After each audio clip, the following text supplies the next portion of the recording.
as pessoas às vezes perguntam muito como dar uma aula em grupo, né?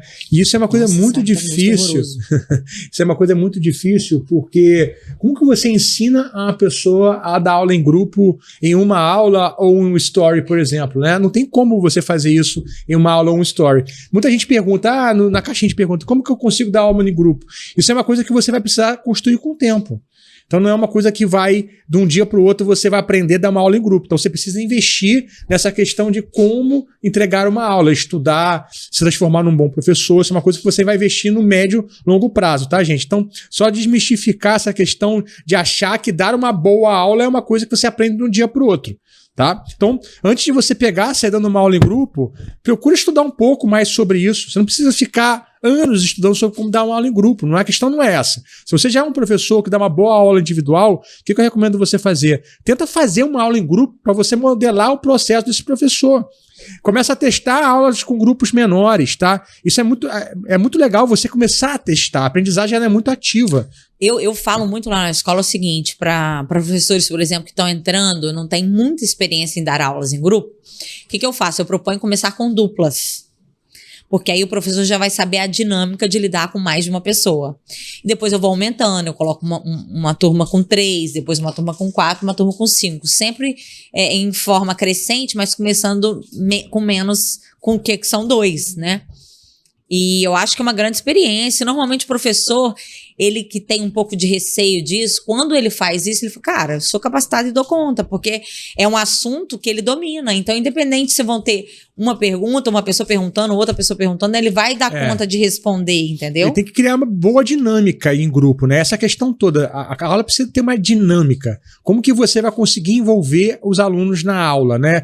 Porque não é mais um indivíduo que está sendo envolvido, é uma turma. Por isso que eu acho importante, eu não sei se você concorda comigo, a questão de você ter um método, por exemplo, apostilado. Você tem ali um acompanhamento, né, uma cronologia, tipo, página 1, galera, vamos na página 1. E aí todo mundo tá na página 1, todo mundo tá fazendo exercício.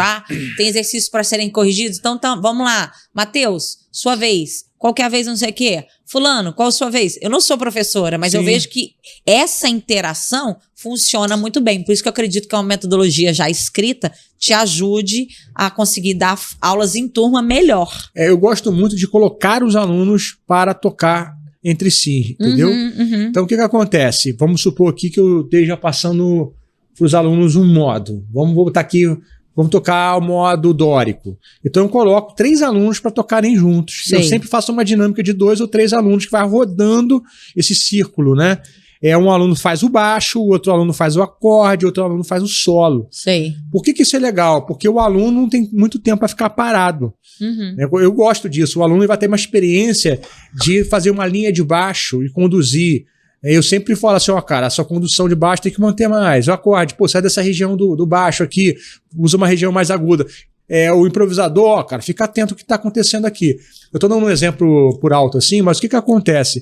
A gente está usando... Você fica fazendo a gestão deles, mas você dá uma ordem, né, do que vai ser feito, e aí você fica fazendo essa gestão se está sendo bem feito e mexendo nas peças, né? Não, mas o que eu acho legal dessa dinâmica é que os assuntos passados, eles vão sendo requeridos na aula. Então eu chego para um cara assim, poxa, cara, esse acompanhamento que você está fazendo, drop 3, que é uma região muito grave, está confrontando com o baixo. Então o baixo, eu paro na turma e falo. Então olha só, gente, tá no baixo, da região grave. Você está fazendo acorde, vai para uma região mais aguda, faz um drop 2. Você que está improvisando, fica ligado. Então, você que está acompanhando, você tem que ficar ligado no improvisador, para vocês não confrontarem. Então, a turma, ela tira proveito dessas observações. Sim. Então, assim, ninguém está ali, o cara que está parado, ele também está envolvido, está tirando feedbacks. Então, quando a gente volta para a dinâmica, a turma já volta mais madura, já volta com ensinamento a mais. Por quê? Porque você deu... É isso que eu falo que é o grande sacada das aulas em grupo. Quando eu vendo, que a gente vai passar para a parte da venda, quando eu vendo, é o que eu falo muito para as pessoas, é o seguinte, cara, às vezes a sua dúvida, que você não estava nem entendendo que é uma dúvida, nem sabendo como colocar a pergunta, um cara antes de você já teve... Já colocou de forma explícita para o professor já tirou aquela dúvida, quando chega em você já não tem mais, você consegue fazer o exercício, porque a dúvida foi tirada anteriormente. Eu acho muito interessante esse lance de aulas em grupo, porque dúvidas e dificuldades todos nós temos, e às vezes são as mesmas. E quando passa antes de você a oportunidade, você aprende sem ter que questionar o professor. Sim. Você já entendeu o que foi dito, que estava na sua cabeça, que você nem sabia qual era a pergunta que ia fazer. Acho interessante. E nas aulas para criança, que não é muito a área do Matheus, mas eu vejo lá na escola, vejo o método como os professores elas utilizam, elas fazem exatamente isso. Todos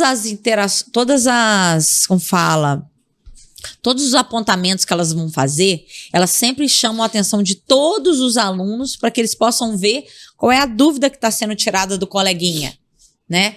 E para a criança, tem que existir, sim, um planejamento de aula. Não tem como você, por exemplo, chegar em sala de aula para dar aulas em turma sem ter um planejamento começo, meio e fim.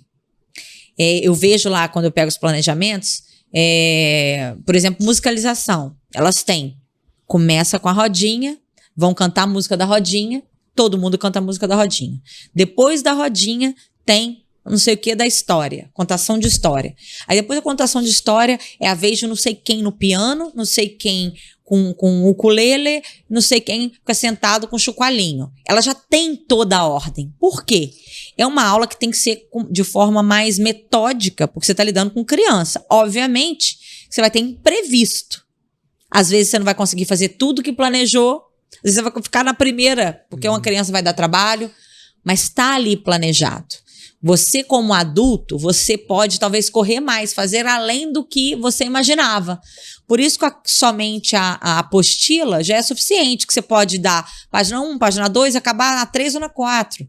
Mas a aula do Kids, ela tem que ser preparada pensando naquela turminha. O que será que vai ser aceito por eles? Será que eu vou conseguir começar e terminar essa aula?